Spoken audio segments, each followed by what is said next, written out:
안녕하세요. 귀로 듣는 역사 지니쌤이에요. 오늘은 여러분과 19세기 후반 열강의 대립으로 인해 일어났던 제1차 세계대전의 과정, 결과, 그리고 그 이후의 변화에 대해 알아보려고 합니다.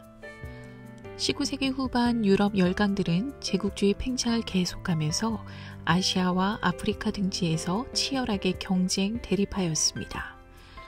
독일이 프랑스를 견제하기 위해 오스트리아 헝가리 제국, 이탈리아와 삼국 동맹을 맺자 이에 맞서 영국, 프랑스가 러시아를 끌어들여 삼국 협상을 체결하면서 갈등은 심화되었습니다. 한편 유럽의 화약고라고 불리었던 발칸반도에서는 오스만 제국의 지배에서 벗어나려는 여러 민족의 독립운동이 활발하게 일어났고 범슬라브주의와 범게르만주의가 대립하여 긴장이 고조되었습니다.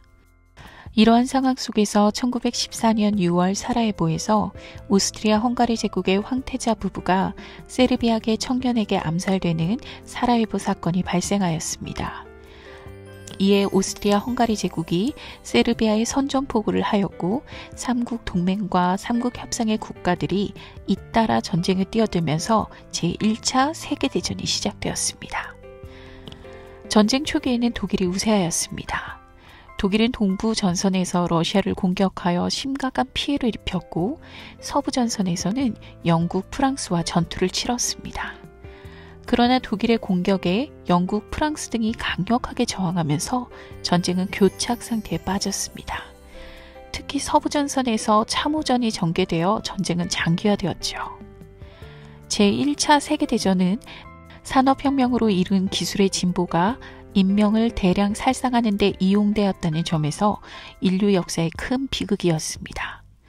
이 전쟁은 이전 전쟁과는 전혀 다른 양상을 보였는데 제1차 세계대전은 전선에서 군인들끼리 싸우는 전쟁에 그치지 않고 나라의 모든 인적 물적 자원까지 총동원하는 총력전의 양상을 띄었습니다. 여성들도 간호병으로 참전하거나 군수품 생산에 참여하기도 하였죠.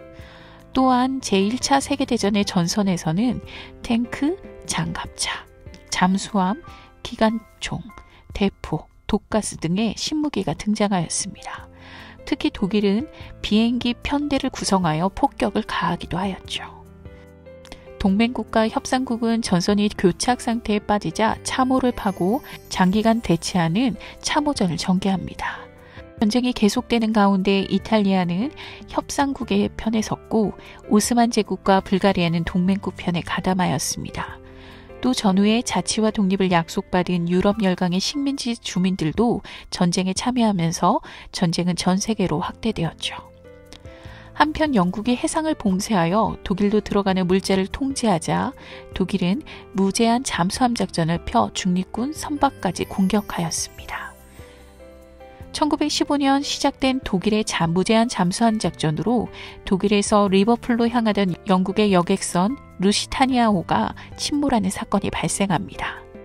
사망한 탑승자 1198명 가운데 미국인이 120명이나 있어 미국 내에서는 독일의 선전포고를 하자는 여론이 일어났지만 미국 정부는 중립을 고수하였습니다. 하지만 1917년 독일 외무장관 치어만이 멕시코 주지의 독일 대사에게 보낸 전보 내용이 알려지면서 미국은 마침내 참전을 결정하였죠.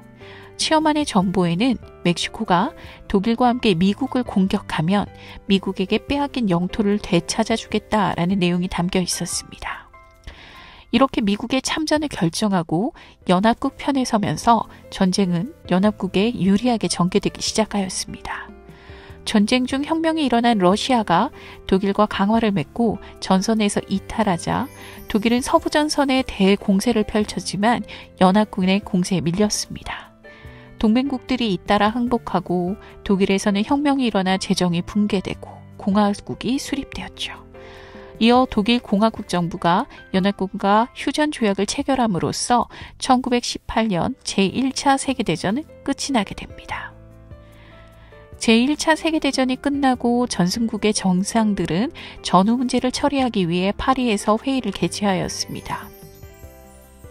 1919년 파리 강화회의는 미국의 윌슨 대통령이 제안한 민족 자결주의, 비밀 외교 종식, 군비 축소 등의 내용을 담은 14개조를 기본 원칙으로 삼았습니다.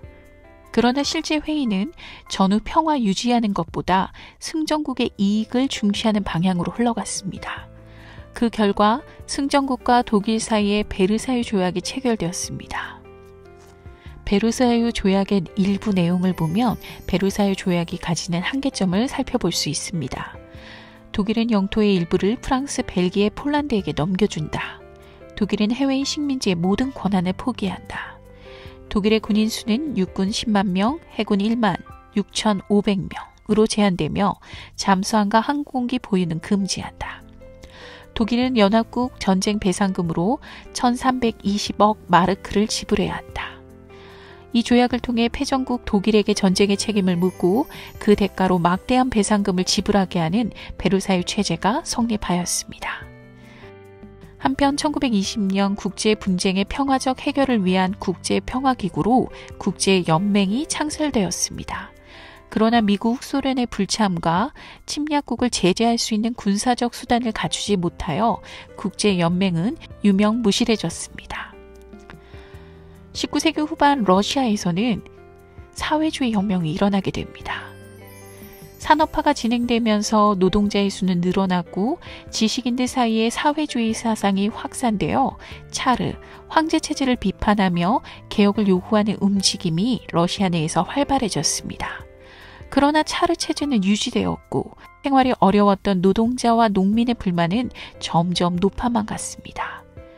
러일 전쟁에서 러시아의 폐색이 짙어지자 고된 생활을 이어가던 노동자와 농민들은 수도 상트페테르부르크에서 개혁을 요구하는 대규모 시위를 벌였습니다.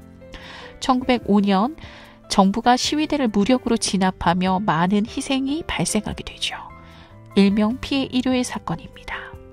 차르는 상황의 진정을 위해 언론과 집회의 자유, 입법권을 가진 의회, 두마의 설립을 약속하였으나 이를 지키지 않고 전제정치를 강화하였습니다.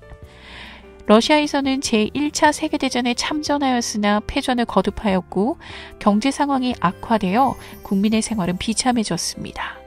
이에 전쟁 중지와 차르타도를 외치는 봉기가 일어났고 마침내 1917년 3월 노동자와 병사 대표들이 소비에트를 구성하여 차르를 몰아내고 임시정부를 수립하는 3월 혁명을 일으키게 됩니다. 그러나 임시정부가 전쟁을 계속하자 레닌이 주도한 볼셰비키가 무장봉기를 일으켜 임시정부를 타도하고 소비에트 정부를 수립하는 11월 혁명을 일으키죠. 혁명 후 레닌은 독일과 단독으로 강화조약을 맺고 전쟁을 중단하였습니다. 그리고 사회주의 확산을 위해 코민테른을 결성하고 각국의 공산당 조직과 사회주의 운동을 이끌어 나가게 되죠. 1919년 모스크바에서 결성된 코민테른은 유럽과 아시아에서 반제국주의 운동을 전개하고 있던 공산당 활동을 지원하였습니다. 이에 따라 독일, 오스트리아 등지에서 사회주의자들의 봉기가 일어났고 프랑스에서는 공산당이 의회에 진출하기도 하였습니다. 한편 레닌은 사회주의 혁명을 전 세계로 확산하기 위해 코민테르 산하에 국제 레닌 학교를 세웠습니다. 덩샤오핑, 호치민, 그리고 한국의 박헌영 등 반제국주의 활동을 벌였던 각국의 민족운동가들이 이곳에 모여 혁명 이론과 당 조직법, 국제법 등을 공부하며 교류하기도 하였죠. 레닌은 사회주의 개혁을 추진하여 지주의 토지를 몰수하고 산업을 국유화하였습니다. 그럼에도 경제난이 계속되자 소규모 기업 활동을 인정하고 농민이 현물세를 내고 남은 생산물을 자유롭게 판매할 수 있게 하는 시장경제 일부를 일부 인정한 신경제정책 NEP를 시행하였습니다. 그 결과 1922년 소비에트 사회주의 공화국 연방, 일명 소련이 수립되었고 러시아를 비롯한 15개 소비에트 공화국으로 구성된 국가로 성장하였습니다. 레닌의 뒤를 이은 스탈린은 중공업 발전을 목표로 하는 경제개발 5개년 계획을 추진하여 성과를 거두었지만 이 과정에서 반대파를 탄압하고 숙청하는 등 독재 체제를 강화하였죠. 다음 시간에는 2차 세계대전 이후에 나타났던 냉전 체제에 대해서 알아볼게요. 다음 시간에 만나요. 안녕.